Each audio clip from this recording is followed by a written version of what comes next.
তাহারা চলিয়া গেলে পর দেখো, প্রভুর এক দূত স্বপ্নে যোসেফকে দর্শন দিয়া কহিলেন, উঠো, শিশুটিকে ও তাহার মাতাকে লইয়া মিশরে পলায়ন করো, আর আমি যতদিন তোমাকে না বলি ততদিন সেখানে থাকো, কেননা হেরোদ শিশুটিকে বধ করিবার জন্য তাহার অনুসন্ধান করিবে। তখন যোসেফ উঠিয়া রাত্রিযোগে শিশুটিকে ও তাহার মাতাকে লইয়া মিশরে চলিয়া গেলেন, এবং হেরোদের মৃত্যু পর্যন্ত সেখানে থাকিলেন, যেন ভাববাদী দ্বারা কথিত প্রভুর এই বচন পূর্ণ হয়, আমি মিশর হইতে আপন পুত্রকে ডাকিয়া আনিলাম।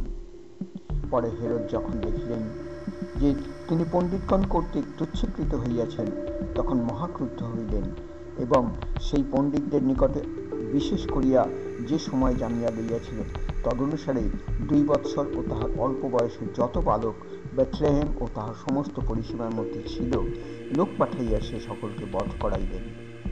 তখন জিরমীয় ভাববাদী দ্বারা কথিত এই বচন পূর্ণ হইল, রামায়ের শব্দ শোনা যাইতেছে, হাহাকার ও অত্যন্ত রোদন, রাহেল আপন সন্তানদের জন্য রোদন করিতেছেন, সান্ত্বনা পাইতে চান না, কেননা তাহারা নাই। হেরোদের মৃত্যু হইলে পর দেখো, প্রভুর এক দূত মিশরে যোসেফকে স্বপ্নে দর্শন দিয়া কহিলেন, উঠো, শিশুটিকেও তাহার মাতাকে লইয়া ইসরায়েল দেশে যাও, কারণ যাহারা শিশুটির প্রাণ নাশের চেষ্টা করিয়াছিল তাহারা মরিয়া গিয়েছে। তাহাতে তিনি উঠিয়া শিশুটিকে ও তাহার মাতাকে লইয়া ইসরায়েল দেশে আসিলেন।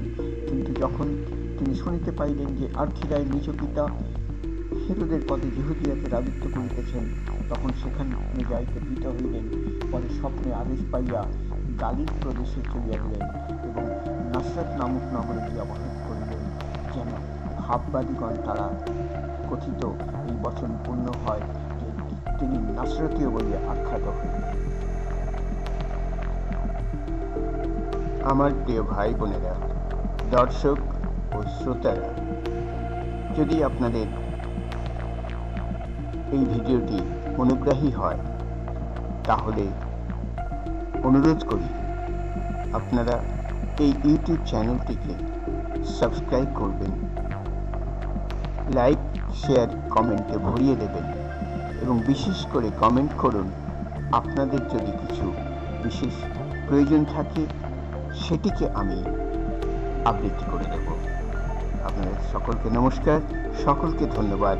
ভালো থাকুন, সুস্থ থাকুন, ঈশ্বরের আশীর্বাদ প্রাপ্ত হন।